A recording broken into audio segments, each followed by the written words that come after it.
Seja bem-vindo ao podcast Cinemação 576. Eu sou Rafael Arinelli e hoje temos aqui comigo Bel Petit. Opa, obrigada, boa noite. Boa noite. Eu amei estar aqui de volta, tô muito feliz, obrigada pelo convite. E tô muito animada pra gente conversar esse papo. Esse tema vai dar o que falar. Não é? Eu tô te chamando só pra temas que tem a ver com história e cinema. Você tá vendo, hein, Bel? Você gosta de me chamar na polêmica, né? Pra dizer não é mesmo? É por aí. Hoje o papo promete mesmo. Temos aqui também o querido Cláudio Gabriel. E aí, Rafa, e aí, todo mundo mais da mesa. Pô, muito obrigado pelo convite novamente. Muito bom estar sempre aqui no Cinemação. Pois é, já fazia um tempinho que você não voltava aqui, hein, Cláudio? Essa agenda aí, vou te falar, hein? Pois é, tá complicado, hein? Tá complicado, Rafa. Tá chamando sempre nos dias que tem coisa. Brincadeira. Mas tô sempre bom voltar aqui. Mas pior que é isso mesmo. É difícil a gente conseguir horário assim e tal, mas é isso, vamos tentando. O importante é as pessoas estarem aqui pra gente trocar essa ideia. Como temos aqui também a grande Júlia Bart. E aí, pessoal, eu também tô muito feliz de estar aqui. E hoje a gente vai descobrir realmente que o cinema ele é político, de fato. Olha aí, cravou, hein? Já tô dizendo aqui, ó. Já deu spoiler. Já falei antes do host, desculpa. Aí aqui a gente encerra a gravação. Muito obrigada. Boa noite, gente. Valeu. Pois é, cara, mas é isso. Olha só, meus amigos, que demais. A gente tá aqui reunido hoje para explorar um tema fundamental, né? Que é justamente a relação entre cinema e política. Porque, como todo mundo sabe, e quem acompanha o Cinemação sabe, vira e mexe a gente traz esses assuntos aqui, às vezes de uma forma um pouco mais, né, forte ali, quando a gente vai falar, por exemplo, sobre leis de incentivo e tudo mais, mas também existe formas mais superficiais. A gente já falou aqui outras vezes sobre soft power, por exemplo, e como a gente vive em tempos, né, em que a arte ela não pode se dar o luxo de ser apolítica, o cinema, né, como essa forma de expressão cultural, ele tem o poder de influenciar, questionar e até mesmo provocar mudanças na sociedade. Então, desde filmes que abordam injustiças sociais até obras, né, que desafiam narrativas hegemônicas, a tela grande ela acaba se tornando um espaço de diálogo e resistência. E hoje, né, eu, Bel, Cláudio, Júlia, estamos aqui hoje para discutir como diferentes cineastas, né, utilizam suas câmeras para fazer essas declarações políticas e sociais. Vamos analisar também algumas obras, né, trazer alguns exemplos, trazer essas questões, né, como por exemplo desigualdade, racismo, feminismo, né, a luta por direitos humanos. E a gente vai mostrar que lá no fundo, né, o cinema não é apenas entretenimento, ele é um reflexo do nosso tempo e um convite para a ação. Então vamos bater esse papo de uma forma leve, mais profunda, né? E cheio de insights aqui e tudo mais, e risadas também, por que não? Então é isso, vamos bater esse papo agora no segundo ato desse podcast. Tião!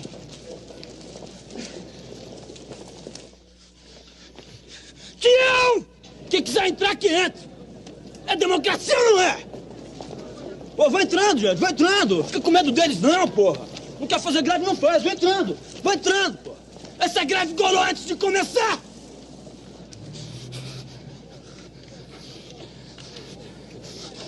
Olha, companheiros, a greve é nossa arma de luta. É de nossas mãos que sai a riqueza desses poucos que estão aí. E nós que produzimos essa riqueza, nós vivemos na miséria, porra.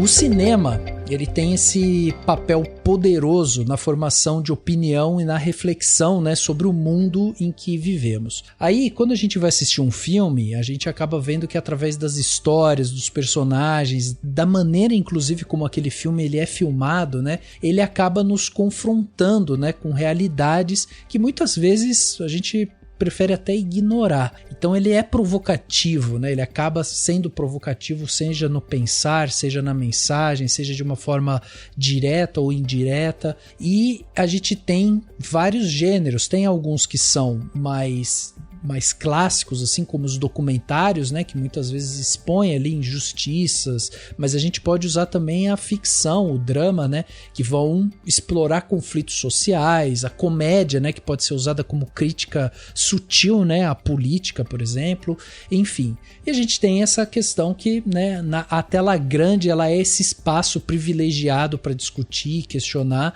afinal de contas a gente está falando de pessoas que sentam na sala de cinema e ficam ali 1h30, 2h e meia assistindo uma obra que tem uma mensagem. Então eu queria começar com uma pergunta ampla para vocês aqui, e eu sei que é uma pergunta que é difícil, não tem uma resposta certa e tal, mas eu queria que vocês me ajudassem, né, a pensar nisso, que é como é que vocês veem o impacto das narrativas cinematográficas, né, no nosso entendimento de mundo, assim. Vocês acham que ele tem um impacto forte, assim, ou ele é mais um utensílio do que propriamente algo que chega e muda tudo, assim? Como é que vocês veem o impacto das narrativas cinematográficas? Eu acho que, assim, o cinema, ele tem papel, talvez, de muito mais... Assim, o cinema, enquanto arte, eu acho que a arte no geral, né? Ela tem um papel muito mais de levantar questões do que propriamente colocar pontos finais, vamos dizer assim, né? Uhum. E eu acho isso até muito importante nessa toda discussão dessa relação de cinema e política e tudo mais, porque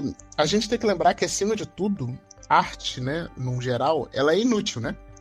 E assim, inútil, a gente não tá dizendo que é inútil, meu Deus, eu não posso ver nada, que inútil pra minha vida. Não é nesse sentido. É inútil porque ela não precisa ter uma utilidade, né? O objetivo dela não é ter uma utilidade. Uhum. E sim, é uma expressão artística de alguma coisa. Claro que essas expressões se relacionam com o mundo à nossa volta e, de toda forma, vai se relacionar com algo político, né?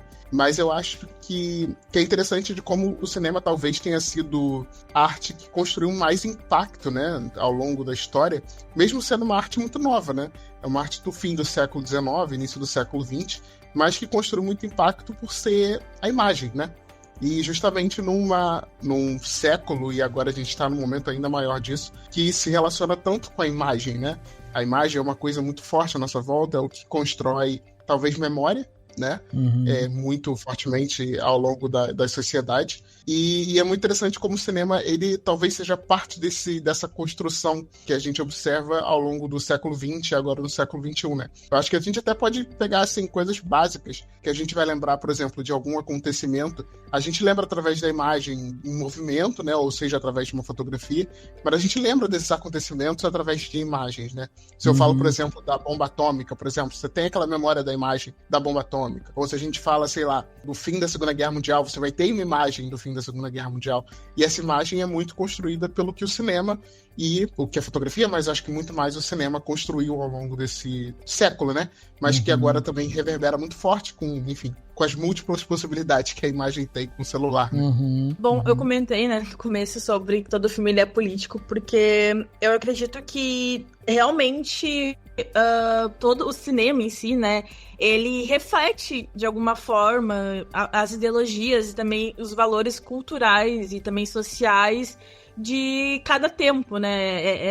É atemporal, o cinema é atemporal, mas acho que ele fala especificamente, às vezes, de um determinado tempo ali que a sociedade está vivendo, está passando, né? E aí, até a gente pode pensar que os filmes blockbusters de Hollywood, os filmes de super-heróis ali, não tem nenhum viés político, não tem nada desse tipo, mas tem. Assim, ouvinte, tá ouvindo aí? Então, tem sim, tá? O filme de hominho lá de super-herói tem viés político também. Então, porque é algo muito interligado, assim, eu acho que o cinema, ele obviamente, ele foi se moldando ao longo do tempo, mas ele ganhou esse caráter que é do indivíduo, né? O indivíduo, ele é político, a gente é um ser político, isso tá interligado pra sempre. Então, toda a arte que a gente vai produzir, ela vai ser uma arte que vai ter alguma coisa que vai puxar pra uma ideologia, pra um valor.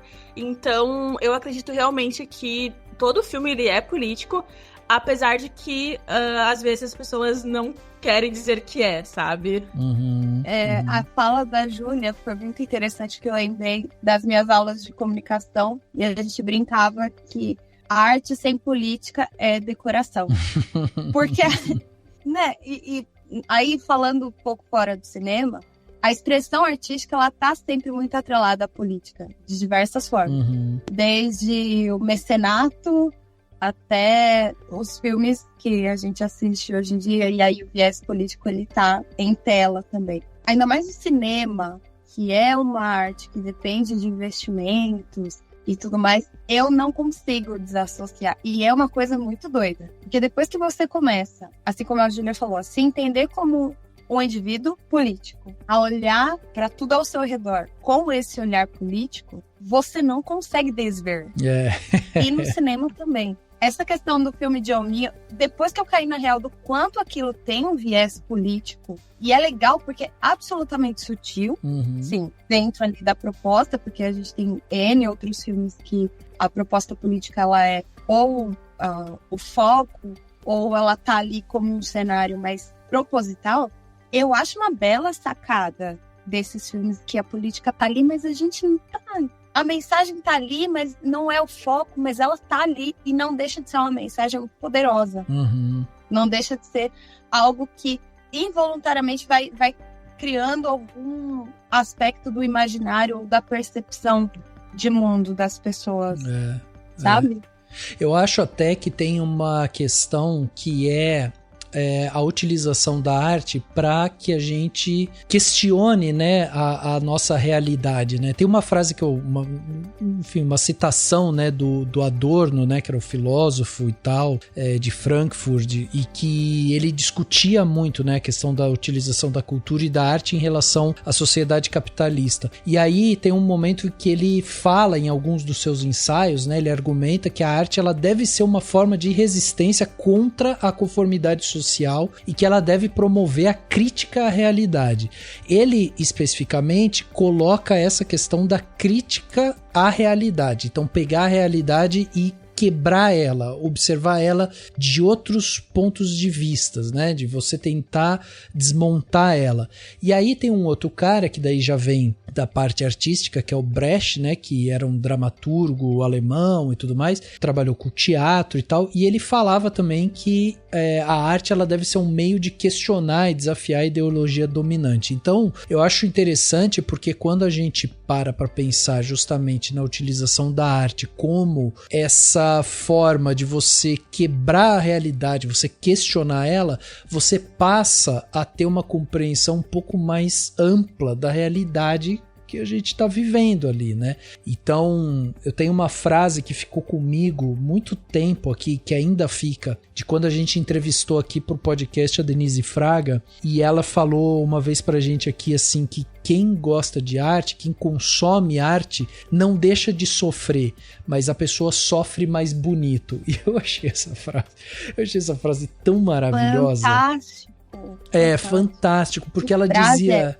porque ela dizia assim que você não vai deixar o seu sofrimento ali, mas você começa a entender um pouco mais das imperfeições humanas, né? Você consegue compreender melhor aquele retrato, então você tem essa visão um pouco mais amplificada, assim. E é lógico que o cinema, ele vai se utilizar disso. Quando você tem pessoas fazendo aquela arte, seja ela qual for, sempre vai estar envolvido com algum tipo de mensagem política ali, de alguma maneira, seja para a direita, seja para a esquerda, mas ela vai ter alguma mensagem política, e muitas vezes nesse sentido de quebra com essa realidade. Então, é muito interessante como a gente acaba realmente passando por esses pontos assim. E vocês lembram de não sei se de cabeças ou se de alguma obra que vocês assistiram recentemente ou no passado, assim, que vocês olhavam para ela e falavam assim, cara, isso daqui é muito forte, é muito impactante. Eu sei, por exemplo, a Bel, a gente gravou recentemente aqui sobre o expressionismo alemão, que é uma coisa hiper politizada, né, Bel? Nascido. Criado da política, não tem jeito. Exato. Eu acho que a minha experiência mais recente e mais impactante foi com Zona de Interesse. Ah, boa. Eu vou pegar mais recente. Uhum. Mas, desses pontos que você abordou, a arte, ela dialoga, né? E o segredo do diálogo é a troca. Já ele acontece entre um receptor, uma mensagem, enfim. E aí eu tava pensando no Zona de Interesse, coincidentemente hoje, exatamente hoje, o meu chefe, excelentíssimo, estava falando que assistiu 2 filmes nesse final de semana. Os 2 eu recomendo muito, um deles é o Zona de Interesse e o outro ele assistiu Relatos Selvagens. Fantástico filme do Zifel. E aí, senti que ele captou. Eu não senti que ele pegou a coisa. Então, essa questão de você ter essa assimilação da política no cinema, nos filmes, ela vai depender de uma bagagem que você traz também. Porque aí, quando a arte te cria essa provocação, você tem que ter algo ali para criar essa conexão. E não que ele não tenha se conectado, meu chefe, no caso. Zona de Interesse, eu senti que a conexão dele foi um pouco mais óbvia. Ele sacou e não assistiu, agora vai ter spoiler. O finalzinho ali, nas cenas mais recentes, no Museu de Auschwitz, ele pediu pra eu dar uma explicada, porque ele não sacou qual era a conexão ali com o filme. Relatos Selvagens, ele só achou muito engraçado. E eu amo esse filme, tá entre os meus favoritos da vida, mas eu não acho nada nesse filme engraçado. Assim, é cômico, mas não é engraçado. E é um filme que ele fala, né, que são acho que são 7 ou 9 mini histórias de vingança, que elas são absolutamente politizadas. Só que ele não sacou. Ele não sacou o quanto são viscerais aquelas histórias ali que são contadas no Relato Selvagem. Ele sacou qual é a ideia do Zona de Interesse, mas eu acho que ele foi para um lado que ele limitado, no sentido de que ele enxergou ali os judeus, mas ele não consegue fazer uma projeção da normalização da barbárie para algo, por exemplo, atual. A barbárie que a gente normaliza todos os dias, a violência que a gente normaliza todos os dias, que aí não tá no portão nos muros do Auschwitz, ela tá no portão do nosso condomínio, as pessoas que estão na rua. Então, o que eu acho que pega sempre quando eu penso no cinema como uma arte política é o quanto depende de uma bagagem que a pessoa tem para enxergar aquilo. E aí eu nem tô falando de um lado específico, é só para poder dialogar mesmo com aquilo que ela tá vendo. E a política da memória, né, que é uma coisa que na América Latina, eu acho, em todos os lugares que as ditaduras foram fortes, é um tema que rendeu e ainda rende obras que tentam dar conta disso, que talvez não seja possível de dar conta, é uma coisa muito difícil de se tratar, né? Os artistas tentam de diferentes maneiras e tal. Fora esse grande tema, né, que é a memória das ditaduras, da repressão, né, tem uma coisa interessante que é a história, como é que entra a grande política, a história com H maiúsculo na vida privada, né? Que eu acho que a gente tem uma cinematografia que tem feito coisas muito interessantes aqui do lado, na Argentina.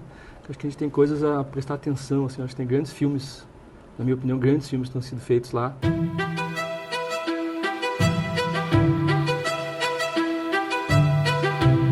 Posso fazer uma provocação que eu acho que também é interessante disso? Lógico.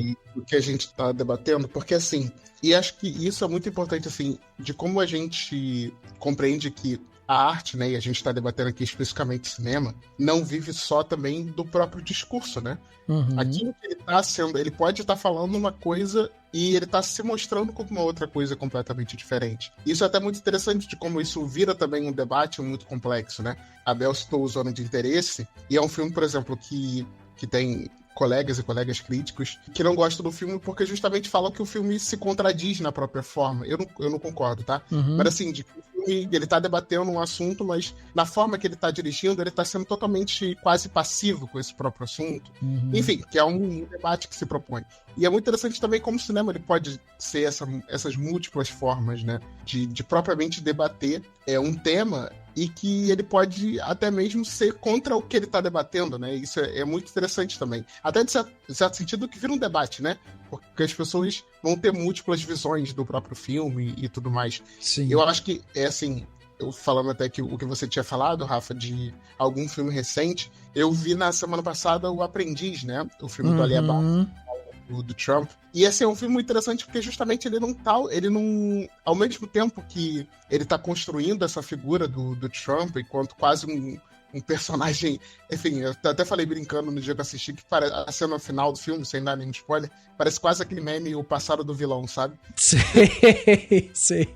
Mas, assim, ao mesmo tempo que ele tá construindo essa figura muito complexa do Trump, ele também é um filme que tá o tempo todo mostrando como talvez a própria sociedade seja muito mais complexa do que propriamente as coisas simples que a gente coloca também no debate em si, sabe? Como o próprio personagem em si, ele não é um personagem tão simples assim de ser entendido. E eu acho que isso também se relaciona com essas diversas maneiras que a gente vai entendendo os filmes, né? Os filmes vão sendo debatidos, eu acho isso muito interessante. É verdade. Eu concordo também com a Bel, né, sobre a questão de que às vezes... Pra mim, assim, eu sinto que alguns filmes, eles pegam diferente pras pessoas. E isso, com certeza, depende muito da onde tu vem, da tua classe social, aonde tu tá no momento, né? E, enfim, né? Qual a tua trajetória e qual que as tuas, também, referências que tu tem, né? E eu acho que, de alguma forma, faz com que os filmes, né? Com que o cinema... ele seja também um pouco pessoal, assim, de cada pessoa pra cada pessoa, né? Porque ele pode realmente impactar as pessoas de diferentes maneiras, né? Pensando também na questão da pergunta, né? Qual filme que eu assisti por último, que eu senti, assim, esse impacto de tratar sobre política...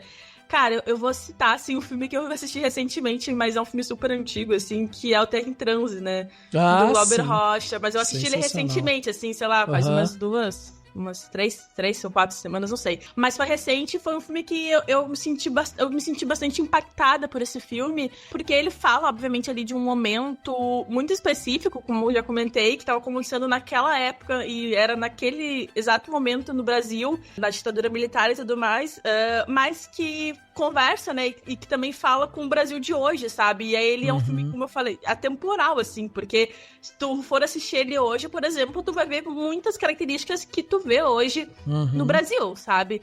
Então, eu sinto que é um filme super político, assim, eu acho que talvez seja de fato proposital do Glauber Rocha ter feito esse filme de forma tão política, assim, pra realmente colocar em choque, né, e deixar o espectador realmente incomodado com tudo aquilo que o filme critica, né, ele tanto critica os intelectuais de esquerda e também os partidos comunistas, mas também critica a burguesia, também critica a direita, né. Então, é um filme, assim, que eu considero super político e proposital, assim, eu acho que foi realmente de caso pensado. Você sabe que a gente colocou um tempo atrás no Twitter, no Blue Sky do Cinemação, uma indicação de documentário e curta-metragem, né, pra galera, que meio que deu uma viralizada, assim, nessa dica que a gente deu, que é o documentário Ilha das Flores, né? Vocês devem ter assistido, assim, mas... Sim, sim. Eu sou da época, olha aí o senhor falando, que eu vi esse documentário na escola. Tipo, pra mim foi uma coisa super marcante, assim. Eu lembro muito do impacto e de perceber que existiam realidades que eu não fazia ideia, né? É um curta-metragem do Jorge Furtado, roteirizado por ele e tal, e esse foi um documentário assim que ganhou, né, um aspecto popular muito grande, justamente porque ele passou muitas vezes nas escolas, e é um curta lá de 86 e tal, mas enfim, é um curta que vai mostrar, ele faz uma narrativa, né, mostrando desde o tomate, quando o tomate é plantado e tal, até quando ele apodrece e vai pro lixo, e aí o filme vai mostrar justamente essa realidade das pessoas que vivem do lixo, né, que estão ali e precisam viver desse lixo que é colocado para fora. E como ele faz um linguajar super didático, né, nesse sentido de, pô, você compra o tomate é plantado assim, ele é colhido tal, e chega no lixo, é uma explosão de cabeça, assim, e é isso que eu acho que é muito impressionante. E aqui eu tô falando, lógico, de um curta-metragem, que também é um documentário, mas eu acho que o documentário ele tem um pouco mais dessa coisa crua, assim, né? Quando a gente vai ver, sei lá, Tiros em Columbine, lá de 2002, do Michael Moore, e aí ele vai falar sobre a política de armas dos Estados Unidos, ou Fahrenheit, né? Quando ele vai falar justamente sobre a tragédia que aconteceu no 11 de setembro e tal. Então, tipo, você tem várias coisas ali que o documentário ele tem um aspecto mais real, assim, que às vezes a gente não percebe na ficção, assim. Vocês sentem isso, assim? Vocês acham que às vezes na ficção é mais difícil de você transmitir esse lado político, por exemplo? Eu pessoalmente gosto mais da abstração que a ficção traz, do aspecto político. Eu gosto muito de documentário, muito, muito, muito. Mas igual você citou Ilha das Flores, que eu também assisti na escola. Eu acho que faz parte é um evento canônico da vida. Eu gosto, porque mesmo quando a ficção é didática, ela traz consigo uma abstração. Lógico, tem uma série de filmes aí que são mais didáticos possível, mas eu não sei, eu gosto esse quase desconforto que a ficção traz quando abstrai aspectos reais e jogam na cara da gente. E aí, além de você ter aquela provocação limpa, né, direta, mas essa abstração da expressão artística dentro da ficção, quando trata de assuntos políticos, sempre me traz um fascínio. Eu fico muito, muito admirada com isso. Desde das ideias mais simples, assim, até aquelas que a abstração disso, da nossa realidade, sempre parece que me traz um toque mais dramático pra coisa, sabe? Assim, se você pegar vamos pegar um exemplo popular, tipo Jogos Vorazes. Jogos Vorazes é um filme tipo popular, inspirado, né, veio de livro e tudo mais e tal. E ali tem um discurso que fala sobre o fascismo, autoritarismo, né, dessa luta do proletariado também, né, ali para tentar sobreviver. E aí ele tem uma capa, uma parte estética que é a ação, né? A hora que você coloca lá a garotada correndo, tentando sobreviver e tal, você tem um aspecto ali que é tipo, o público vai lá, assiste, acha legal, e aí você olha para aquilo e fala assim, pô, mas às vezes, como você falou do seu chefe, tipo, às vezes ele não pega a mensagem direta na hora, assim, pá, mas ele tá ali pelo divertimento, e aquela mensagem de alguma forma penetra naquele cérebrozinho ali de alguma forma. De um jeito ou de outro vai. Né? Eu gosto muito eu vou trazer um exemplo agora totalmente. Holy Mountain, do Jodorowsky, é um dos meus filmes também da vida. Eu já assisti umas 4 vezes. Tô fazendo nada pra assistir. Quem não assistiu, assista, por favor. Aquelas cenas que ele vai mostrando os planetas e cada um é um bilionário, enfim, alguém que cuida de empresas, um é de arma, o outro é de brinquedos, que também tem a ver com arma, não sei o quê. Cada vez que eu fui assistindo, eu fui captando o quanto aquilo é político, quanto aquilo é atual, apesar de ser o filme dos anos 70. E aquilo fica misturado naquela bagunça visual de cores e psicodelia do Jodorowsky, mas é altamente político. Sim. É altamente provocativo. Então, é isso que vai me dando uma admiração. É parar e falar, não, mas espera aí, o cara, ele tá contando essa história muito doida, dessa maneira muito doida também, mas olha o que ele tá trazendo. Jesus Cristo numa árvore. As crianças, todos os brinquedos das crianças são bélicos. E aí tem a personagem que ela tá junto ali com as crianças e ela tá vestida de palhaço. E aí na empresa ela vai e se veste toda de executiva. Então, são esses pormenores que você vai pegando e juntando o quebra-cabeça. Exato. Que no meio dessa loucura você, putz, olha o que esse cara tá me mostrando. Então, essa abstração, esse distanciamento, mas que traz esse outro viés da realidade, eu amo isso aí. E eu acho que é um jeito lúdico realmente de você trazer assuntos complexos, né? É um jeito de você dar uma quebrada realmente, às vezes fica uma coisa leve, né? Sim, então, eu tava ouvindo vocês falar sobre a questão da forma lúdica e tudo mais, e pensando aqui, qual foi o primeiro momento, assim, que eu assisti alguma coisa em que no primeiro momento não parecia ter alguma crítica social ou ter alguma coisa política, mas depois eu fui descobrindo, e a primeira coisa que me veio à cabeça foi os X-Men, que é algo super mainstream, assim, né? Se tornou e tudo mais. Mas eu lembro, assim, de criança assistindo os desenhos dos X-Men e depois, né, assistindo os filmes que saíram. E que na minha cabeça era muito ação, aventura, mas teve um momento que, quando a gente se torna ali, né, um ser político, que a gente desperta e fala, poxa, não, peraí, calma. Aqui tem uma mensagem pra mim, tem alguma coisa que eu tenho que decifrar aqui e que vai, né, compor depois o meu ser, né? Então, assim, eu acho que é uma referência pra mim de que é algo que é lúdico, algo que no primeiro momento não parece, né? Mas depois, quando tu vai entendendo, né, os pormenores e como aquelas pessoas, elas vivem naquela sociedade, que elas são subjugadas, que elas têm que elas sofrem, né, preconceitos e tu percebe que, beleza, isso aqui tá falando de algo que eu realmente conheço na vida real. Aliás, Ju, você tem um podcast que é o Stories, que vocês vira e mexe falam lá, né, sobre questões também de representatividade e tal. Tem um episódio muito bom, inclusive, que vocês falam sobre a representação e a representatividade negra no cinema. Eu acho que é legal, inclusive, da gente falar e dar um exemplo, porque a gente tem aquele filme, né, de 2015, isso é um ato falho, hein, que é um filme de 1915, que é o filme O Nascimento de uma Nação, né? Que é um filme que ele é hiper problemático hoje, porque ele tem uma glorificação, né, do Ku Klux Klan, e isso é interessante da gente ver também isso, como existem filmes que são retratos do seu tempo, e mesmo sendo retratos do seu tempo, você tem filmes que utilizam da ferramenta do cinema para transmitir uma mensagem que vai perdurar e que são altamente prejudiciais para a sociedade, né? Nossa, com certeza. Até Nascimento de uma Nação, na época que ele saiu, ele foi super aclamado. E depois continuou por um tempo, das pessoas se darem conta do quanto era absurdo, né?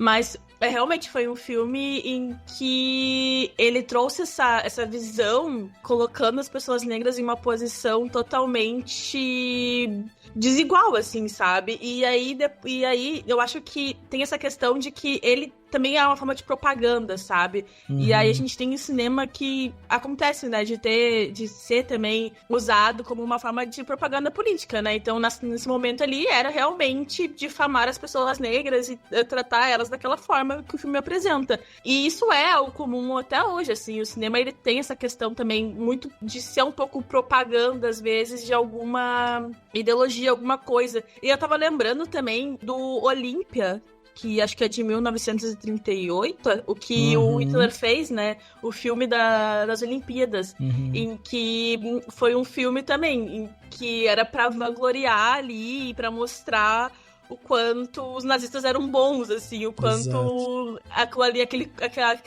toda aquela situação ali era favorável para mostrar para o mundo, né, o quanto a Alemanha nazista estava prosperando e que eles eram os bonzinhos, né? Então acho que o cinema ele também acontece como uma forma de propaganda. You know, all you ever talk about is nigga this and nigga that, and all your favorite people are so-called niggas. It's different. Magic, Eddie, Prince are not niggas.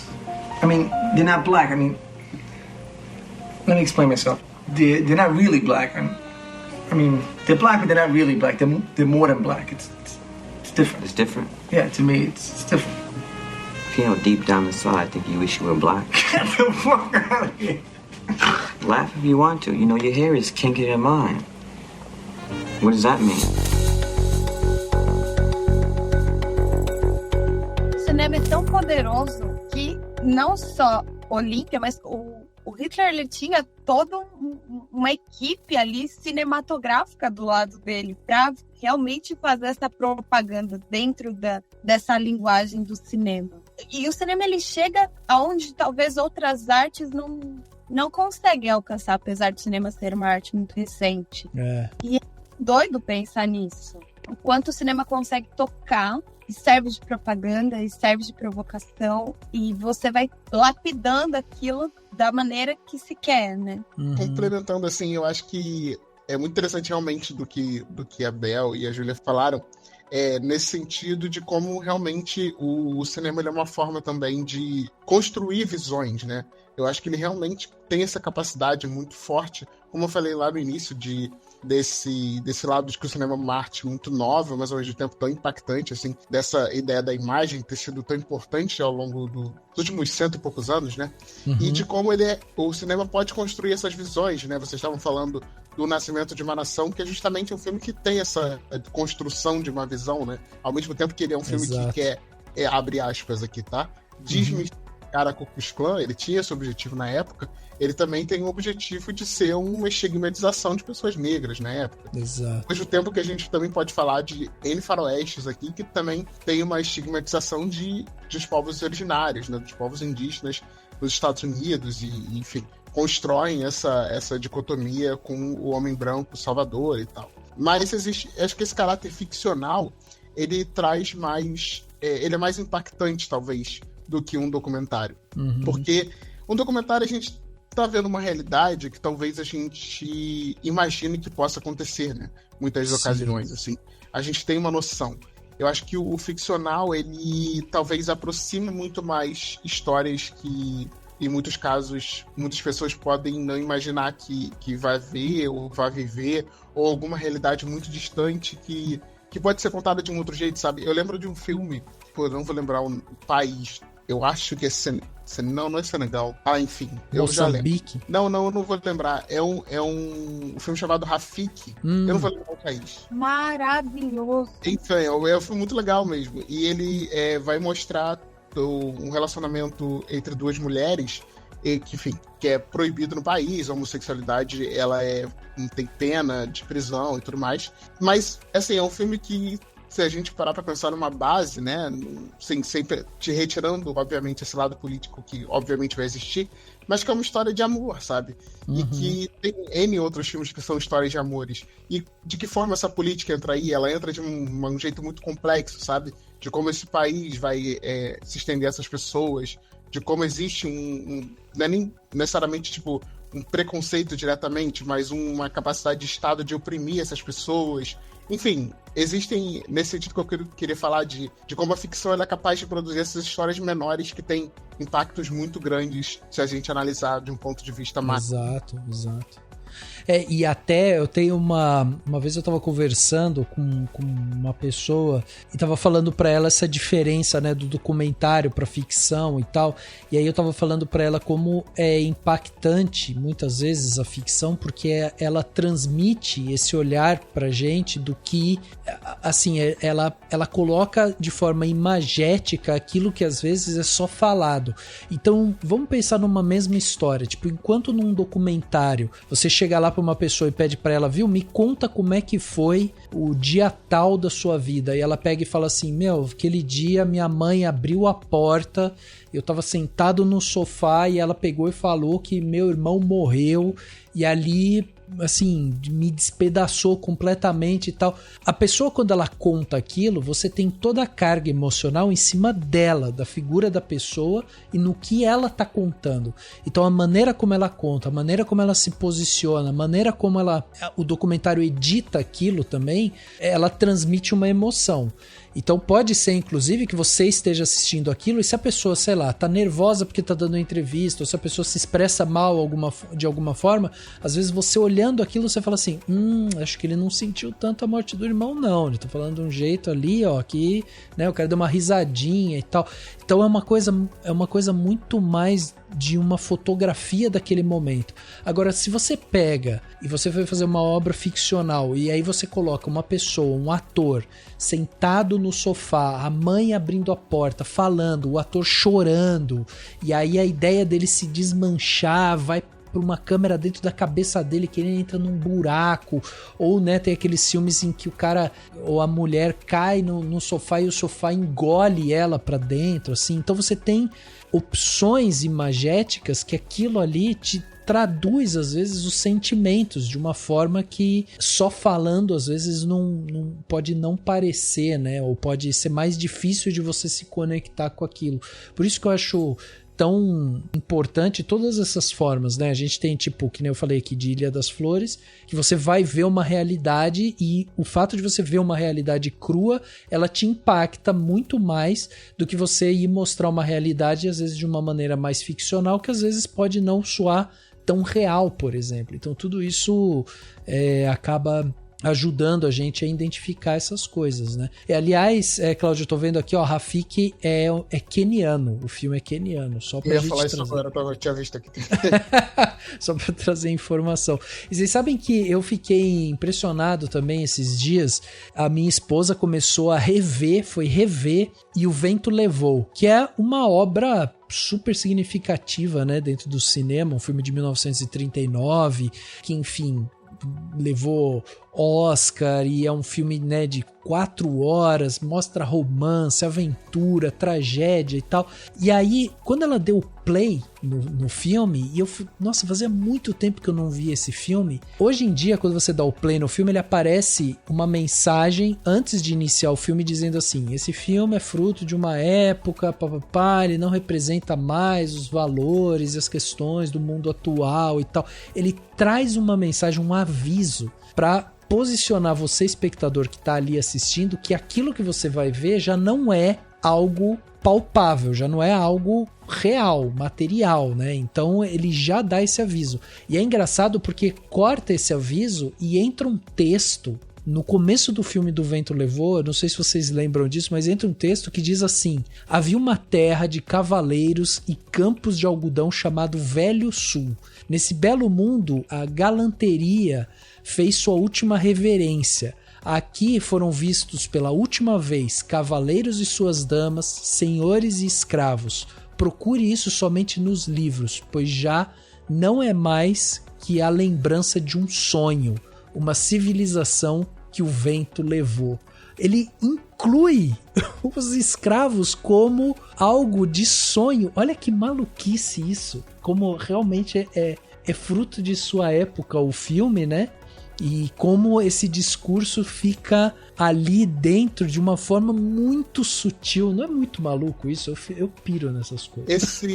Esse texto de abertura, Rafa, só para contextualizar, foi todo um movimento que veio no período ali dos streams que estavam colocando muitos filmes clássicos. Uhum. E houve citação de diversos desses filmes, acho que foi em 2019, 2020. E aí teve toda essa polêmica com o Vento Levou e eles tiveram que colocar uma nova versão com esse encarte no início. Não, e faz total sentido, né? É muito interessante que a gente tá falando do cinema tratando da política. E aí a gente tem um exemplo reverso. A nossa construção política atual, sociopolítica atual, interferiu em um filme, em um dos maiores filmes mais.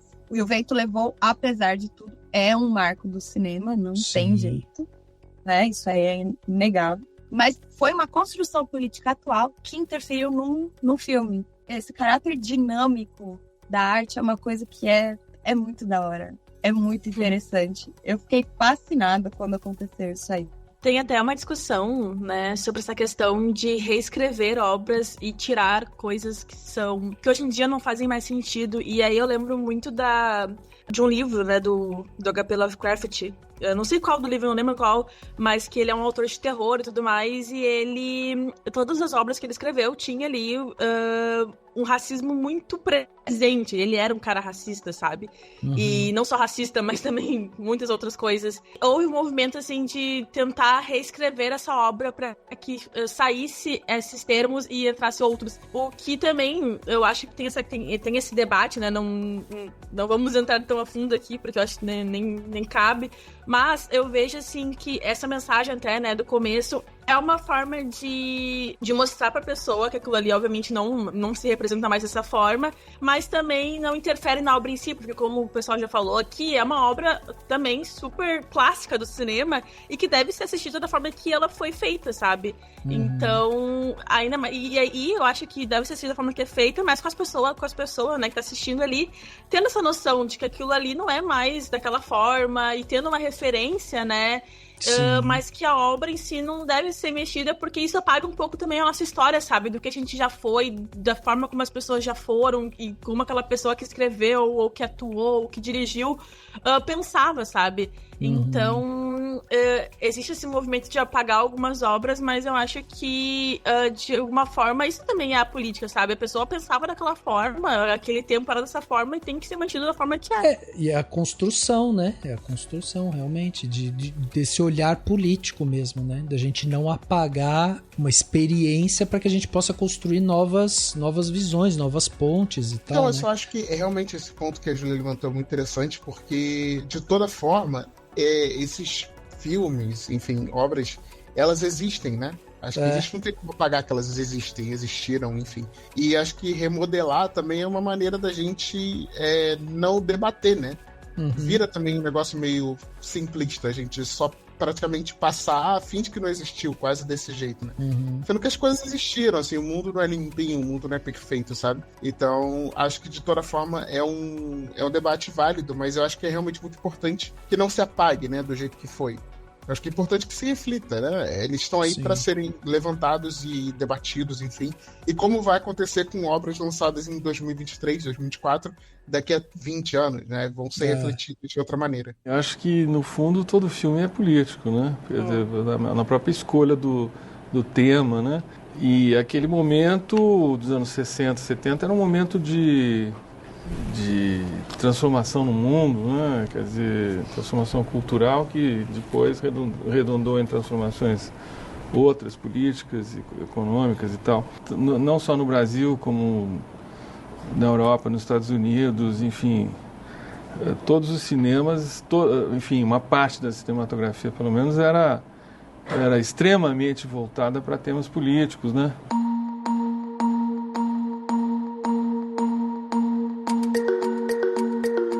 Então, aí você me dá um ótimo gancho para fazer uma pergunta que eu já queria fazer para vocês, que é justamente sobre essas obras mais atuais. E que hoje, num momento em que a gente vive num mundo hipermidiático, né, em que você lança uma obra e ela é posta à prova a todo momento, por crítico, pelo público, pela própria produção, né, do filme, você tem o tempo todo essa dicotomia entre ame ou odeie, né, o filme, e aí ou o filme é maravilhoso, é uma obra-prima ou é um lixo. E a gente vê isso acontecendo várias vezes, assim, com várias obras, e isso é difícil de se sustentar.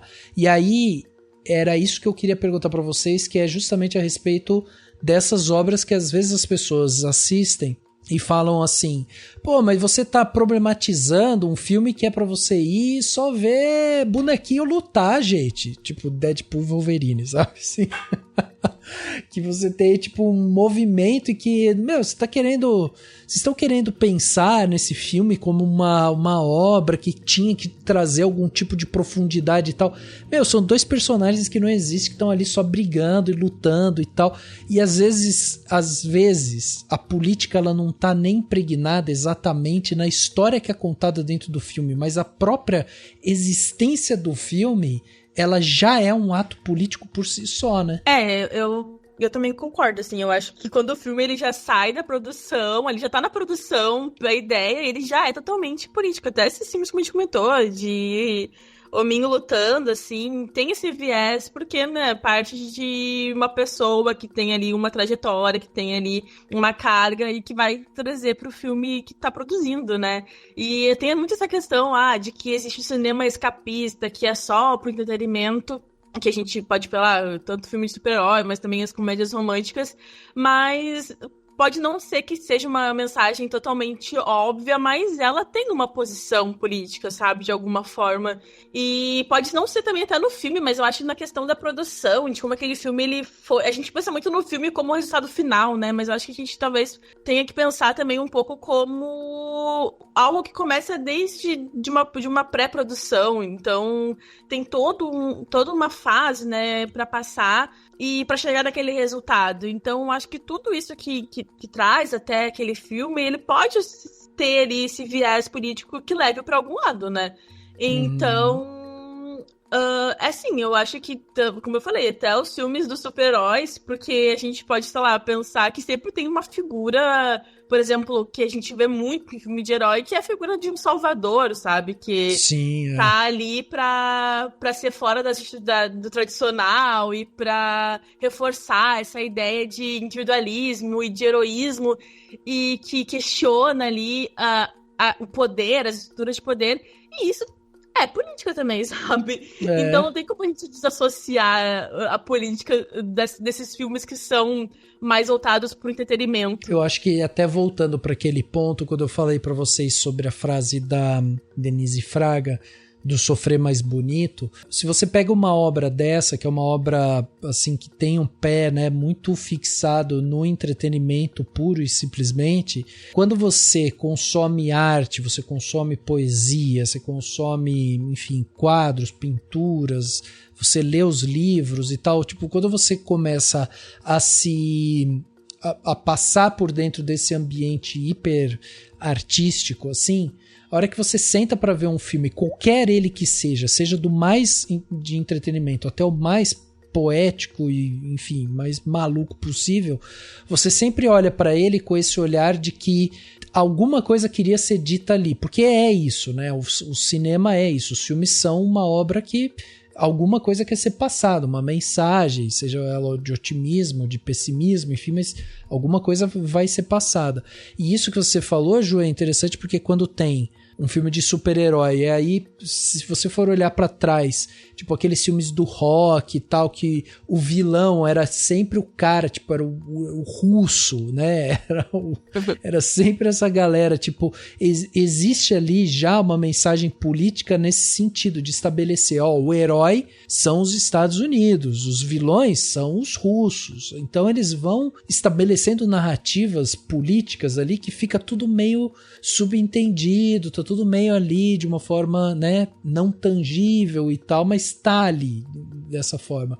E eu acho interessante porque, tipo, a gente quando gravou sobre o expressionismo alemão, a Bel até trouxe uma história, eu não lembro quem que era, a Bel, que tava assistindo uma, tipo, sei lá, Batman do Tim Burton, e daí você olhou e falou, isso é muito expressionismo alemão. Meu marido. Ele tava assistindo, não foi nem a do Tim Burton, foi a série animada.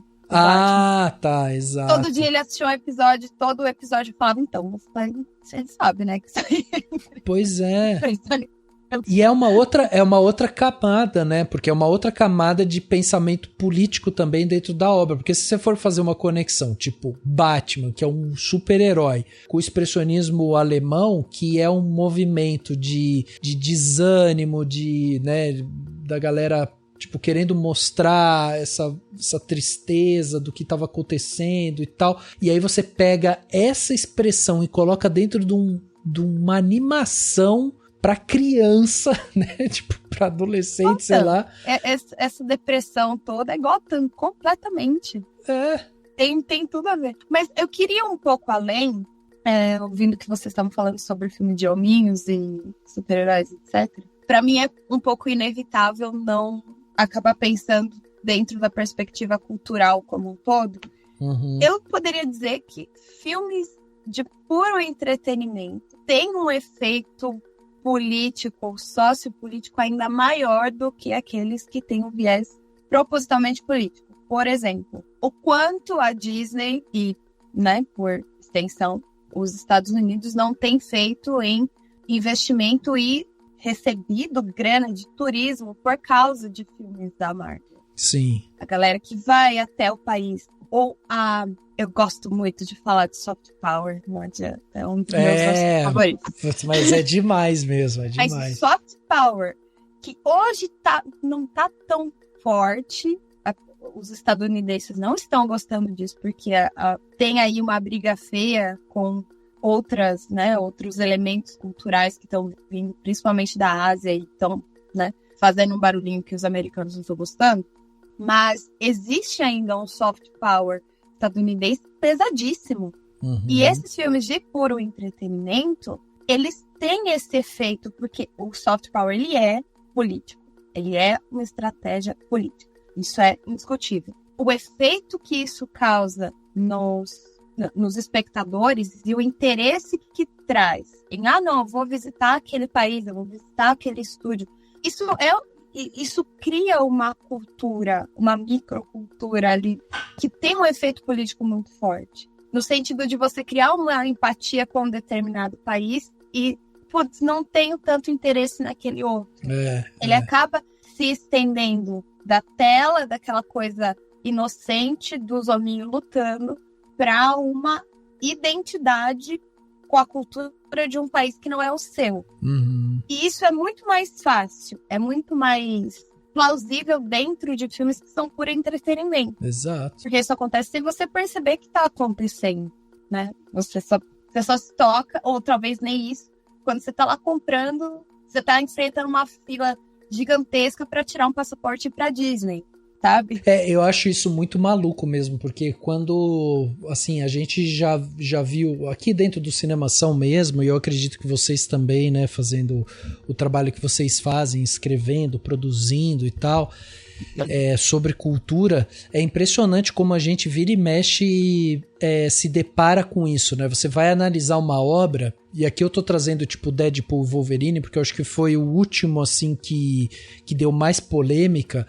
Tipo, teve gente que foi tipo ameaçada por falar mal de Deadpool e Wolverine, por exemplo, sabe?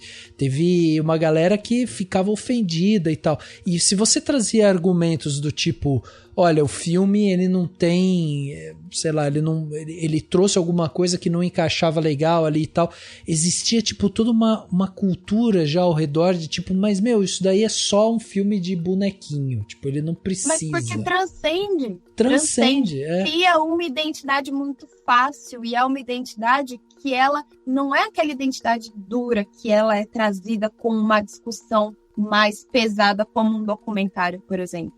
Uhum. Ela é aquela identidade que ela vem fluida, gostosa, e é uma identidade que só o entretenimento consegue trazer. E começa aquele discurso das pessoas, né? Do tipo, não leva tão a sério, não é tudo isso, é muito mais calma, não, porque é só, né, entretenimento, né? Mas não é assim, gente. A gente tem que saber, e realmente, assim, tem que saber discutir todo tipo de filme, todo tipo de entretenimento, todo tipo de cultura. E aí eu senti muito isso também, realmente, com o Deadpool e Wolverine, do tipo assim, tu falava qualquer coisa sobre o filme, uma crítica negativa, e vinha esse discurso realmente, mas o filme não foi feito pra isso, o filme ele é só pra se entreter, tu não precisa fazer uma tese sobre... E aí eu não sei, eu acho muito perigoso, assim, quando as pessoas começam a achar que tudo não precisa, que alguma coisa não precisa ser discutida porque é puro entretenimento. Geralmente são essas aí que talvez a gente mais devesse discutir, na real. E assim, é um ponto até interessante de tipo, como as pessoas ficam levando disso como um lado negativo, né? Pô, nossa, estou discutindo um filme que teoricamente a proposta dele não é ser uma super discussão sobre nada. Mas assim, que bom que a gente tá levando a sério também essas coisas, sabe? Independente se o filme tem uma proposta disso ou não. Eu acho que no fim das contas a gente tem que também, mesmo se a gente vai lá no cinema pra se divertir, a gente também pode levar a sério essas coisas, porque essas coisas existem no mundo, né? É o mesmo ponto que a Júlia tinha falado antes em relação a essa revisita de obras antigas e tal. É nessa mesma pegada, sabe? Essas obras existem no mundo, elas não são puras totalmente, elas não estão fora de nada. Elas existem, então, de uma forma ou de outra, elas estão debatendo algo sobre a realidade, né? Elas estão propondo alguma coisa, ou elas estão levantando alguma coisa de alguma maneira, mesmo que seja implícita ou explícita. E eu acho que só o fato dela existir já é uma questão política, assim. Política, filosófica, enfim, pra gente olhar pra ela. Sim, porque, veja, se a gente parar pra pensar só na questão monetária, vamos só falar da grana aqui. A gente tá falando de um filme tipo como Deadpool e Wolverine que foi feito com 200 milhões de dólares. Gente, 200 milhões de dólares é R$1 bilhão. A gente tá falando de um filme que custou R$1 bilhão. Tipo, isso é muita maluquice, assim, de você pensar que uma obra custou tudo isso e aí ela vai faturar, às vezes, 2 vezes isso, 3 vezes isso, 4 vezes isso por conta da bilheteria, e aí você só tem um discurso de que, é entretenimento, gente, é só isso, é só entretenimento. Ele funciona assim como entretenimento. O fato de você ir assistir o filme, sair de lá leve, relaxado, porque você não tá mais pensando nos seus problemas e tal, beleza, ele funciona dessa forma e a gente consegue entender isso e isso é uma das funções dele. Mas ignorar o outro lado, que é justamente de que o fato desse filme existir envolve uma indústria gigantesca, milhares de dólares envolvidos nisso e assim, uma mensagem que às vezes não traz algo que ajude a gente de alguma forma, né, sei lá, a conversar sobre outras coisas, ou a gente problematizar, ou quebrar aquela realidade que a gente estava falando antes, às vezes é uma coisa, tipo, pelo menos a ficar atento, né? Talvez a gente precise justamente entender esses sofrimentos para que a gente possa sofrer mais bonito, pelo menos. A gente tá vendo as coisas acontecendo, mas a gente sofre mais bonito porque a gente entende os meandros ao redor disso, sabe?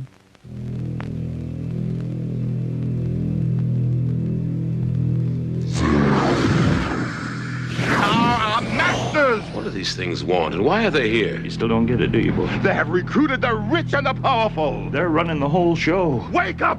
They're all about you, all around you. Blinded us to the truth. Take a look. They are safe as long as they are not discovered. I don't know what they are or where they came from, but we gotta stop them. Stay away from me. Put these on. They have us. Look at them, they're everywhere.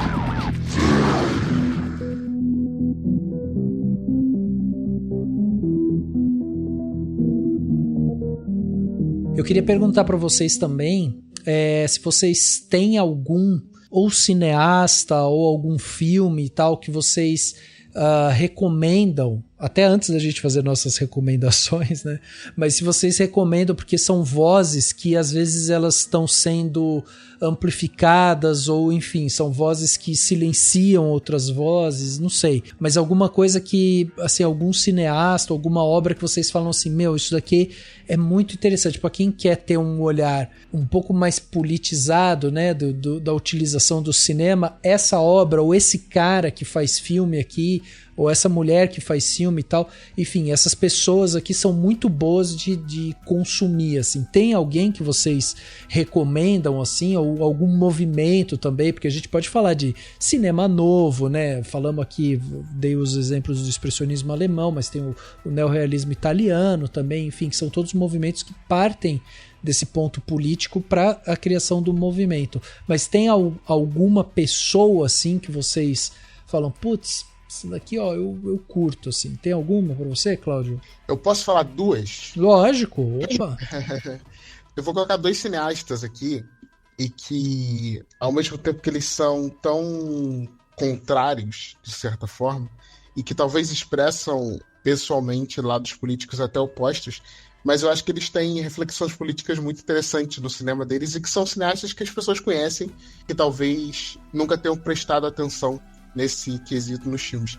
Um deles é o John Carpenter, né, um diretor de terror maravilhoso, e que tem, talvez, na filmografia dele, umas reflexões políticas muito claras, né, assim, o Eles Vivem, né, que é um filme que ficou muito marcado, inclusive, para quem não sabe, ele é um filme, assim, vangloriado pelo Partido Comunista dos Estados Unidos, enfim. O John Carpenter já recebeu até parabenização do partido por causa disso e tudo mais. E, ao mesmo tempo, tem outros diversos filmes do John Carpenter que tem diversas reflexões sobre isso. O The Fog, que é um filme que eu gosto muito, acho que é até um filme mais underground, do cinema já underground dele, né? A Prima Assassina. O Halloween, o próprio Halloween, que é um filme, assim, quase base do cinema slasher, e que tem uma reflexão muito profunda sobre essa vizinhança dos Estados Unidos, subúrbios, a família conservadora. Ele é muito interessante nisso. E, por outro lado, um cineasta que muita gente acabou jogando ele por uma peste de republicano total, assim, que é o Clint Eastwood. Mas é um cara que tem feito, talvez, dos cineastas americanos mais contemporâneos, assim, que tem uma carreira prolífica anterior, ele é um dos cineastas mais interessados, talvez politicamente, de uma forma não tão óbvia que a gente imagina. Porque boa parte dos filmes dele mais recentes, aí eu coloco o Richard Jewell, o A Mula, por exemplo, são filmes que não debatem na tese alguma questão diretamente política, né? Ele não está falando diretamente sobre algum movimento, alguma coisa assim específica. Mas são filmes que debatem tão profundamente uma política americana interiorana, porque ele vai falar não sobre, tipo, conflitos, mas sobre quase pazes, vamos dizer assim. Foi muito sobre conversas, sobre a relação, vamos dizer, quase é isso, acho que das pazes, sabe? Da própria ideia de como talvez a América esteja tão confusa e que ela precisa talvez fazer as pazes consigo mesma. São filmes muito profundos até, e eu acho que o Clint é uma pessoa que a galera colocou uma pecha em cima dele, mas é um dos caras mais interessantes, assim, de Hollywood, porque apesar de tudo, ele, por exemplo, odeia o Trump, né? Mas acho que esses dois sinais são interessantes pra... Muita gente já conhece, mas que talvez não tenha pensado tanta coisa assim sobre. Boa. Eu acho que me vem à cabeça o Spike Lee, assim. Nossa, ótimo. Logo, porque o trabalho dele, né, tem essa questão de explorar as relações sociais, colorismo também, a comunidade negra. E eu gosto muito do Faça a Coisa Certa, que é de 1989. 89? 89. E que é um filme assim... que ele vai escalando, né? Ele mostra ali um bairro onde tem...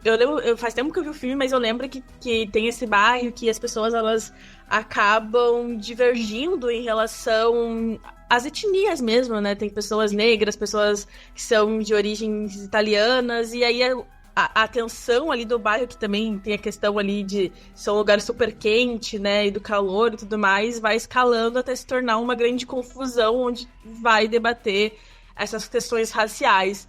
Então, eu acho que o trabalho do Spike Lee como um todo é incrível, assim, e que debate muito as questões realmente raciais, assim, eu vou ser muito prolixa, mas é realmente isso.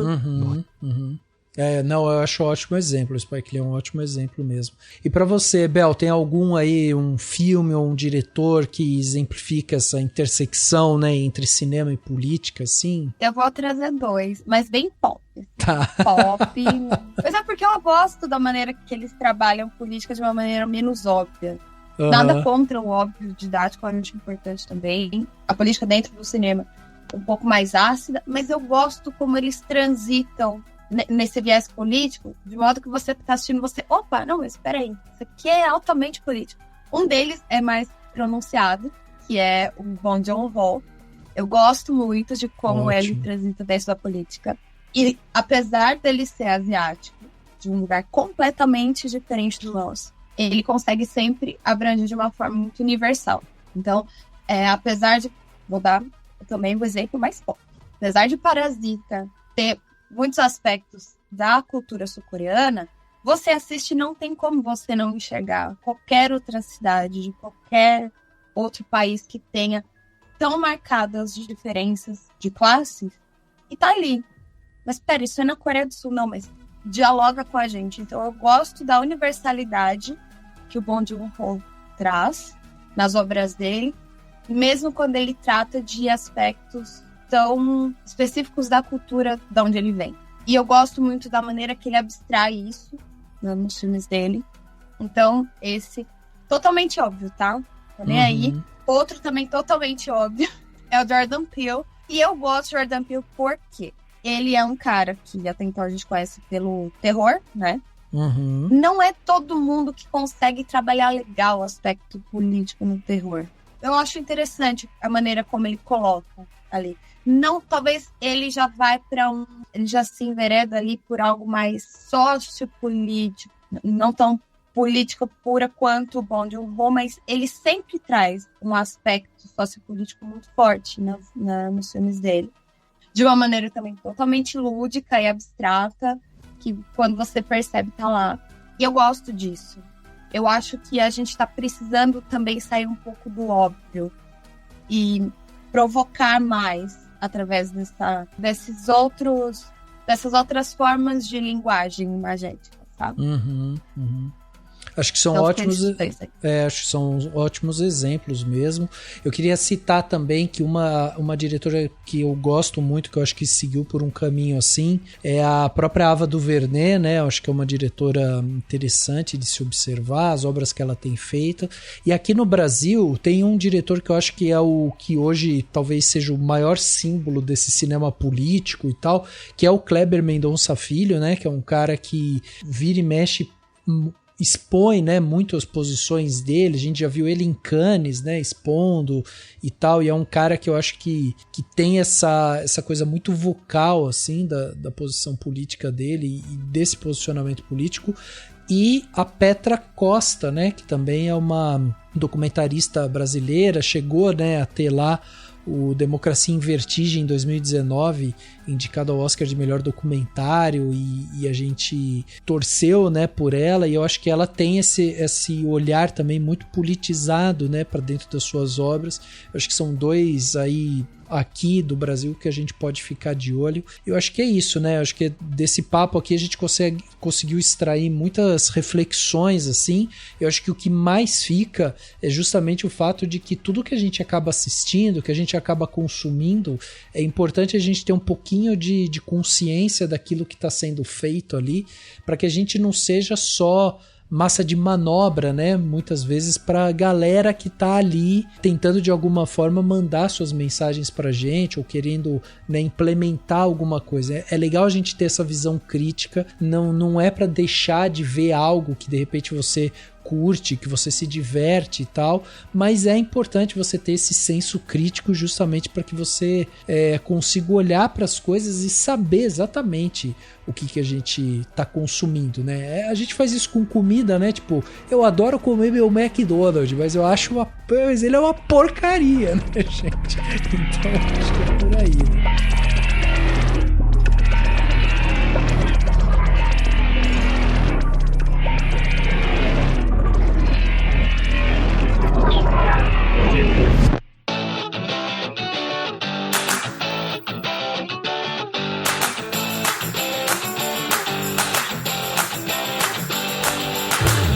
Falando no detalhe da semana, aquele momento aqui que damos dicas para vocês ouvintes aí, para que vocês possam fazer coisas diferentes, né, ao longo da semana. Vamos começar com você, Bel. O que você trouxe de bom? A gente já tem algumas dicas de cineastas e obras e tal, né, pra galera, né, dentro do tema.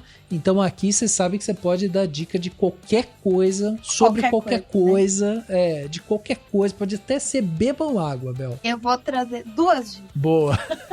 A primeira eu fui no fest esse final de semana e eu conheci uma banda de João Pessoa, eles são incríveis, chama Papangu. Papangu? Papangu. Eles são de João Pessoa.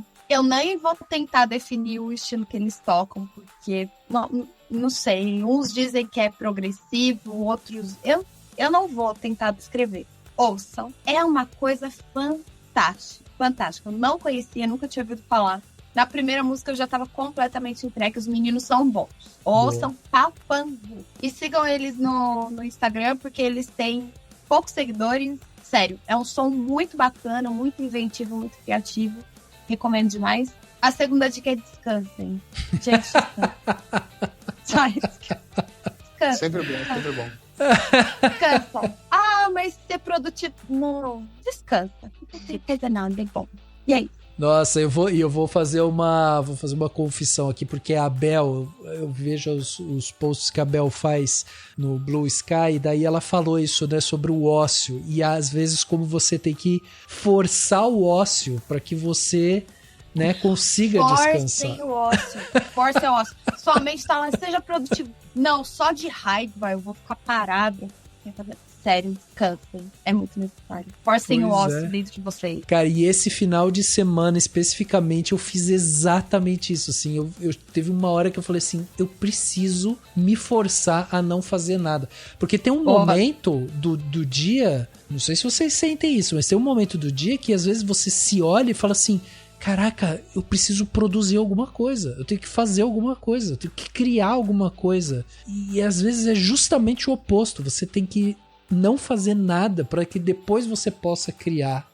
E você fica sendo macetado, né, por essa visão capitalista da vida o tempo todo, né? Então, esse final de semana, especificamente, eu fiquei no ócio, viu, Bel? Foi conselho seu, viu, Bel? Estou orgulhosa de você, estou orgulhosa. Não, mas realmente não tem como a gente produzir com a mente toda ansiosa e toda carcomida pela necessidade de criar o tempo todo. É impossível. O ócio é necessário, descanso é muito necessário. Então, estou orgulhosa de você, Rafa. Muito orgulhosa. Muito obrigado, muito obrigado. Sou ótimo em não fazer nada, percebi. Então, vou aplicar mais vezes. Muito bom. Ju, e você? O que você trouxe de bom pra gente de Plano Detalhe? Então, vou falar algo super óbvio, assim, que tem a ver um pouco com o tema, mas que eu tô lendo recentemente, que é o 1974, do George Orwell. Ah, boa. O livro, né? E, enfim, acho que todo mundo já conhece um pouco da história, mas é um livro em que o autor, ele critica aí o totalitarismo e a manipulação também, né? E tudo tem uma questão ali muito de uma distopia em que os personagens estão vivendo e tudo mais, e eu acho que é um livro que super tem esse viés político e que hoje em dia a gente interpreta de uma forma diferente do que ele foi pensado, eu acredito, mas que super vale a leitura pra quem ainda não leu, assim, porque ele realmente é um clássico, mas que é uma história que mexe com a gente e que também reflete um pouco de algumas sociedades e tudo mais. Então, essa é a minha dica. Muito bom, muito bom.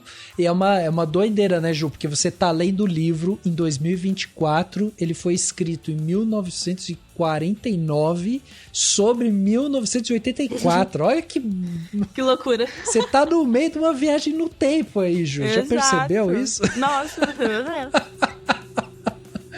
Uma doideira. Muito bom. Ótima dica aí, o livro 1984. Lembrando vocês, ouvintes que estão ouvindo a gente aqui, tudo que a gente tá falando vai ter link no post desse podcast. Então não pegou alguma coisa, vai lá no link ou na descrição desse episódio, vai estar tudo lá listadinho. Cláudio, e você? O que você trouxe de bom pra gente aí? Olha, trouxe 2 filmes que acho que acabam relacionando um pouco o nosso tema. Por quê? Porque são 2 filmes que, a priori, a gente pode não ver uma relação direta com a política, mas que tem profundas conexões políticas de diversos aspectos muito mais ideológicos e de reflexões do que qualquer coisa, né? E o mais interessante de tudo é que um é uma comédia dos anos 90, cheio de gente famosa, e o outro é um filme do fim dos anos 50, um melodrama absurdo que tem uma das cenas finais mais bizarras e maravilhosas que eu já vi no cinema. Mas, enfim, o primeiro... Eu sou muito fã de beisebol, né? Então agora estou no momento especial do beisebol americano, né? O MLB, porque vai começar as finais, né? A World Series, que eles chamam. E com o meu time, depois de 15 anos, voltou para uma final, que é o New York Yankees. Então estou muito animado. Então vou falar o filme de beisebol. Boa! Mas o filme de beisebol que não é tão o que as pessoas podem esperar, que é uma equipe muito especial. O filme até que tem bastante... É bem conhecido aqui nos anos 90, de 92, da Penny Marshall, que vai contar uma história no meio da Segunda Guerra Mundial. É uma história até baseada assim, em fatos reais mesmo, que boa parte dos jogadores de beisebol acabaram indo pra guerra como soldados, né? E aí o que aconteceu? Os jogos pararam de acontecer e o beisebol era o principal esporte dos Estados Unidos naquela época. Então o que eles foram fazer, para não deixar quem ficou por aqui triste, criaram uma liga feminina de beisebol. A primeira liga feminina de beisebol. Então o filme vai contar um pouco sobre essa história dessa primeira liga e de um desses times de iniciais só formados por mulheres de beisebol. O filme que tem o Tom Hanks como um dos principais, mas a principal atriz do filme é a Geena Davis, né? Que acho que todo mundo conhece, né? Deve lembrar bastante pelo Thelma e Louise, né? O Beetlejuice também, o primeiro Beetlejuice que ela faz. E esse filme também tem a Madonna, tá? Uma das atuações da Madonna. Nossa, é verdade! No cinema. E pra quem não estranhou o nome, Penny Marshall, ela dirigiu alguns anos antes com o próprio Tom Hanks, O Quero Ser Grande, um filme que acho que muita gente deve conhecer. Mas era um filme muito legal, muito divertido, uma equipe muito especial, tá disponível no Max. Então, uma comédiazinha muito gostosa de assistir, vale muito a pena ir atrás. Claro. Só não tem uma série também desse filme? Tem, eles fizeram uma série mais atual, acho que da própria Max, né? Acho que era da própria HBO, se não me engano. Ou não, mentira, é do Prime. É do Prime, mas a série foi cancelada com uma temporada ou 2 temporadas. Mas ela vai para outros aspectos, né? O filme ela acaba baseando menos até nos acontecimentos mesmo, mas até, inclusive, eu não vou falar não, porque senão eu vou me enrolar. Mas só uma curiosidade, assim, 2 dessas jogadoras desse time de beisebol real, né, elas viraram um casal depois, e até tem um documentário na Netflix sobre a relação delas, bem mais velhas hoje em dia, mas obviamente eu tô falando aqui de cabeça, eu não lembro o nome do documentário. Mas eu procuro depois e o Rafa coloca na descrição, prometo. Boa. Mas o outro filme que eu ia falar, que é um filme dos anos 50, que eu assisti esses dias, um filme que tava aqui pra assistir há muito tempo, de repente no último verão, que é o filme do Joseph Mankiewicz, que muita gente pode lembrar do A Malvada, que ele ganhou o Oscar, né, em 1950. E é um filme muito interessante porque ele vai falar sobre um jovem que morre. Certo dia, um médico um psiquiatra, né, é contratado por uma mulher, que era mãe desse jovem, para fazer uma lobotomia na prima dele, que teoricamente tinha tido uma relação amorosa com ele. E aí, por que ela tá pedindo essa lobotomia, que é o grande que da história, e as coisas vão se desenrolando de uma forma muito interessante, porque só para vocês entenderem aqui e talvez ficarem curiosos de assistir. A primeira hora do filme, metade dela é só a ponto de vista da mãe e a outra metade é o ponto de vista da prima. Olha. Só que o filme ele vai se desenrolando de uma forma que essa tensão vai sendo construída e você não sabe o que realmente aconteceu até o final, que é muito grandioso e maravilhoso. E esse filme tá disponível no Look pra assistir. Tem naquele esquema do Prime Video, né? De você poder assinar e tal. Dá pra pegar aqueles 7 dias grátis e assistir. E também, só pra dar uma animada, o elenco tem Elizabeth Taylor e Katharine Hepburn. Ou seja, filme também absurdo, maravilhoso. Muito bom, muito bom. Eu indicar um filminho que eu assisti hoje aqui. Não sei se vocês estão sabendo sobre. Um filme que não tá sendo muito divulgado e tal, mas todo mundo vai falar depois, então deixa quieto. Qual que é? Agora fiquei curioso. Um tal de Ainda Estou Aqui, sabe? Não sei se estão sabendo. Sim. Tá começando agora, coitado. Tá desconhecido, né? Tá desconhecido. Tô precisando de divulgação, né? Caraca, olha, você não pode fazer isso comigo não, Cláudio, eu sou super curioso, eu sou daquele, eu já descobri, já assumi meu lado fofoqueirinho já, que eu adoro essas coisas, aí o cara ainda fala, tem uma coisa, não vou falar, deixa pra lá, nossa, eu ia te mandar o WhatsApp, fala só pra mim, Cláudio, por favor. Ai, que demais, muito bom. Então tá aí, gente, e aí pra fechar esse plano detalhe aqui, eu quero deixar uma dica, já que o Cláudio pegou essa onda aí de beisebol, né, que ele falou de esporte que ele gosta, vou aproveitar essa onda aí de esportes e vou dar uma recomendação para quem gosta de futebol, que é o pessoal lá da TV Quase. Para quem não sabe, TV Quase é quem faz lá os programas do Choque de Cultura, né, e tudo mais, e eles têm um programa que é o Falha de Cobertura, que é um programa, entre aspas, né, assim, esportivo, onde eles falam sobre a rodada do Brasileirão e tal, e o texto é muito bom, assim, é muito, muito bom realmente. Eu gosto muito da maneira como eles abordam os assuntos, como eles são ácidos, né, quando eles precisam ser, e eles são irônicos também, e eu gosto muito desse tipo de humor, esse humor irônico, né.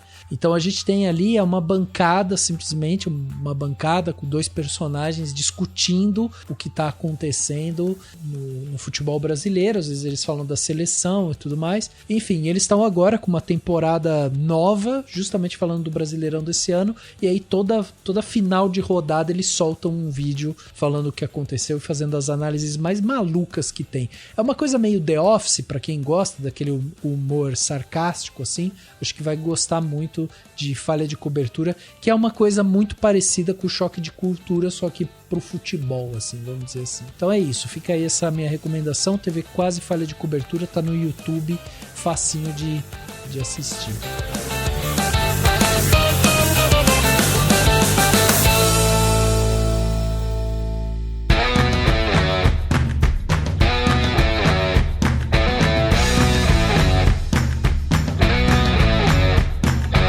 E é isso, gente, queria agradecer aqui meus convidados, né, pra gente debater esse tema espinhoso, mas muito necessário nesse podcast Cinemação, 576.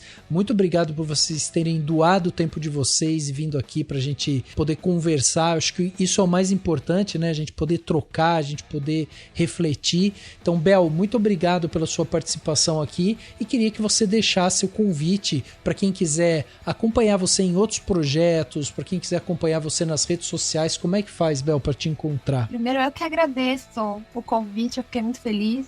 Obrigada, Júlia. Obrigada, Cláudio. Foi um prazer conhecer vocês. Rafa, muito obrigado. Sempre. Obrigado. Projetos, por enquanto, nenhum. Nenhum. Eu estou em momentos de stand-by dos meus projetos. É que eu estou estudando e trabalhando bastante, enfim, outros projetos rolando à parte. Então, criação de conteúdo mesmo, não, por enquanto, não mais. Uhum. Mas quem quiser, tô lá no Blue Sky. Boa. Bel Petit, é só procurar lá. Provavelmente reclamando de cultura, reclamando sobre cinema. Mas falando muito sobre cultura. E é isso. Obrigada, gente. Valeu, Bel. Muito obrigado. Obrigado, Ju, também pela sua participação aqui mais uma vez. Sempre muito bom ter você aqui, Ju. E também, para quem quiser ouvir você, né, no seu podcast, acompanhar você nas redes sociais, como é que faz, Ju, para te encontrar, ouvir seus podcasts? Muito obrigada também. Agradeço o pessoal. Foi muito legal a conversa, de verdade, assim. Acho que a gente sai bastante energizado e com muitas reflexões, né, nessas conversas. É sempre muito interessante. E, enfim, deixa aí o convite para quem quiser seguir e também ouvir o Stories lá no Instagram, é @Stories_cast. A gente tá também em várias plataformas de podcast, então é só pesquisar que dá para achar bem fácil. E também da Emerald Corp, né, que é o local onde que eu escrevo, site de cultura, entretenimento, que eu escrevo críticas e outros textos. Também deixar o convite para quem quiser seguir e curtir meus textos por lá. É isso, muito bom, Ju, obrigado novamente. E Cláudio, que finalmente conseguimos marcar, Cláudio, e eu quero dizer que eu sou fã do seu trabalho, sempre gostei, então muito obrigado também pela sua participação aqui com a gente, e deixa também meios de contato aí, Cláudio, como que as pessoas acompanham você. Ô Rafa, muito obrigado. Tô feliz de ter voltado aqui, adoro participar do Cinemação sempre, prazer também, Júlia e Bel, primeira vez, mas a Júlia já participamos aqui juntos. Bom, eu tô sempre por aí no site da CBN, sempre vocês podem ver matérias lá, especialmente relacionadas a cinema, vão ver bastante coisa. E também me sigam nas redes sociais, @CláudioGabrielJ, tanto no Twitter quanto no Instagram. Tô por lá. No Twitter. Você ficou o tempo sem Twitter, né, Cláudio? Agora tem que ir pro Blue Sky. A gente tá fazendo campanha pra levar as pessoas queridas pro Blue Sky, entendeu? Eu tenho relacionamento tóxico com o Twitter, infelizmente eu não consigo mandar nada. Eu também vou confessar. Eu consegui me livrar desse relacionamento tóxico. Fez bem, aproveite. Nem precisei ir na Ana Maria Braga ler cartas, me livrar desse relacionamento.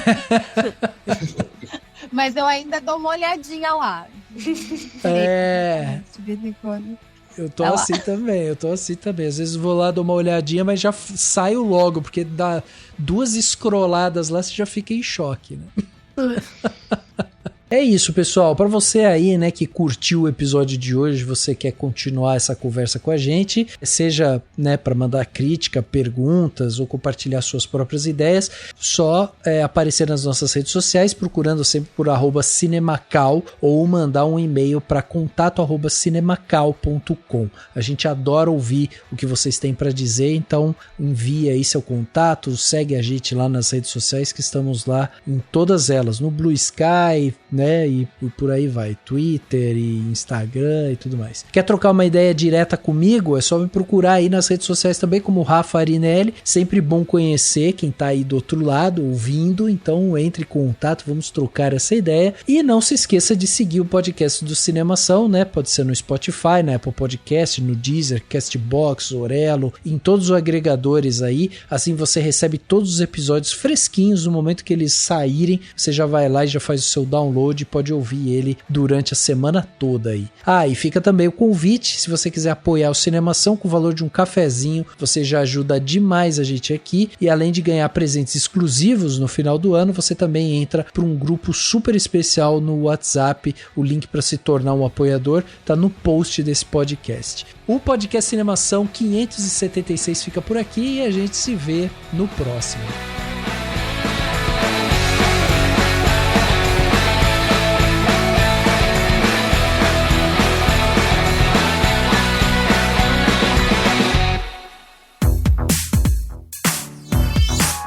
Esse podcast foi editado pela Isso Aí Design.